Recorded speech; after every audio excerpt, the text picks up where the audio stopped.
अहिल्या की नगरी, उनके काल की राजधानी, हम सबका सौभाग्य है। उनकी 300वीं जन्म शताब्दी के अवसर पर हमने पूरे वर्ष, जैसे आपकी जानकारी है कि पहले दशहरे के अवसर पर भी शस्त्र पूजन का कार्यक्रम इसी महेश्वर और इंदौर में किया गया था। ये हमारी प्राचीन गौरवशाली अतीत की राजसत्ताओं के आदर्शों को पुनः नमन करने का ये उपक्रम है। उस भाव के आधार पर हमने आज कैबिनेट की है। मुझे इस बात की प्रसन्नता है कि हमारे मंत्रिमंडल के सभी माननीय मंत्रीगणों के साथ, माननीय उप मुख्यमंत्री गणों के साथ, और हमने ये निर्णय किए वो भी माँ अहिल्या के उस शासन काल को स्मृति में रखते हुए आज का दिन ऐतिहासिक बनाने का प्रयास किया गया है। मुझे इस बात की प्रसन्नता है कि आज जब हम यहाँ अहिल्या माता की नगरी में आए तो सबसे पहले हम माँ अहिल्या के उस किले में उनकी राजगद्दी को नमन करते हुए माँ नर्मदा के पूजन आशीर्वाद के बाद मीटिंग में गए।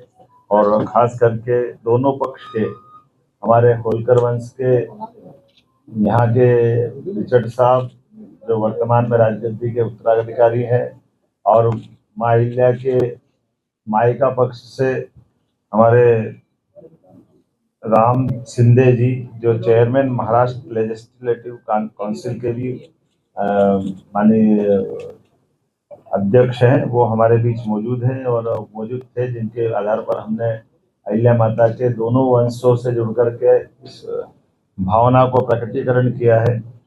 कुछ निर्णय आज हमने और अहिल्या माता को दृष्टिगत रखते हुए किए हैं। एक तो खास करके हमारी अपनी सामाजिक समरसता की भावना का जो अहिल्या माता का भाव रहा है, इसी आधार पर डॉक्टर भीमराव सामाजिक विज्ञान विश्वविद्यालय को 25 करोड़ राशि देकर के हमने हमारी जो अंबेडकर विश्वविद्यालय महू में है, इसका विधि संकाय को और अन्य आधारभूत संरचनाओं के लिए ये राशि देने की घोषणा की है, जिस आधार पर हमारा अंबेडकर विश्वविद्यालय और अच्छा हो। आपकी सबकी जानकारी में रहेगा, डॉक्टर भीमराव अंबेडकर की जन्मस्थली महू है और हमारी सरकार, भारतीय जनता पार्टी की पूर्ववर्ती सरकारों ने ही उस स्थान को एक तरह से तीर्थ स्थल के रूप में विकसित किया है।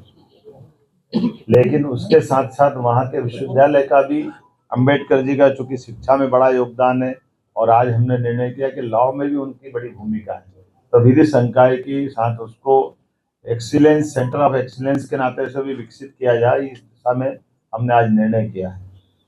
कुछ निर्णय और भी किए हैं, जैसे एक निर्णय हमने किया है कि विशेष परिस्थितियों में माननीय मंत्रीगण भी ट्रांसफर कर सकेंगे। इस विषय को आज हमने कंप्लीट किया है।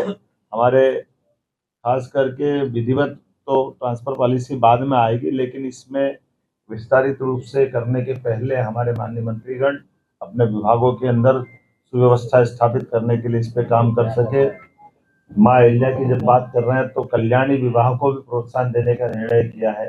हमारी विधवा बहनें या परित्यक्ता बहनें अपना पुनर्जीवन एक विवाहित रूप में आगे निकाले, इसलिए मुख्यमंत्री कन्यादान योजना तो चलेगी, लेकिन खासकर हमारी सरकार इस दिशा में कल्याणी बहनों के जीवन को बेहतर बनाने की दिशा में पूरे प्रदेश में इस अभियान चला करके इसमें प्रति विवाह 2 लाख की धनराशि जो हमारी इस योजना का हिस्सा रहेगी, इस पर हम काफ़ी काम करने वाले हैं।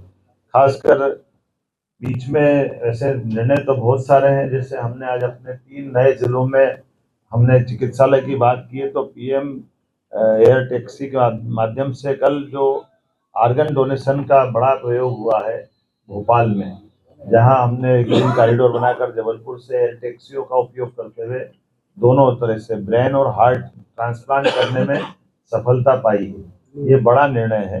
मैं मान के चलता हूँ कि हमारा चिकित्सा विभाग और ये जो शासन की योजनाओं के समेकित रूप से इसी प्रकार के प्रयास चलना चाहिए। आज एक और निर्णय हमारा किसानों से संबंधित हुआ है।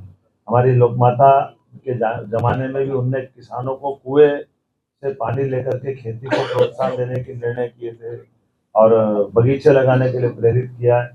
हमारी सरकार ने भी निर्णय किया है कि हमारे अपने किसान जो अस्थायी विद्युत पंप के लिए अभी हम पे निर्भर रहते हैं, ऐसे लगभग 2 लाख किसानों को 3 हार्स पावर से लगा करके 7.5 हार्स पावर तक 10% की राशि वो देंगे तो उसको पूरा पंप हमारी तरफ से दिया जाएगा। एक तरह से बिजली फ्री हो जाएगी। ये बहुत बड़ा निर्णय है जिसके आधार पर किसानों को अपने लिए खुद के सोलर पंप के माध्यम से उनको बिजली की उपलब्धता उनके आत्मनिर्भर बनाएगी। जो किसान या अन्नदाता ऊर्जादाता बने इस भाव के आधार पर आगे जा करके हम अपने 30 लाख बाकी स्थायी कनेक्शन वाले हैं उनको भी पॉलिसी बना के आगे की समय डिक्लेयर करेंगे। लेकिन अभी अस्थायी पंप धारकों को ये बड़ी मदद देने का आज निर्णय किया है।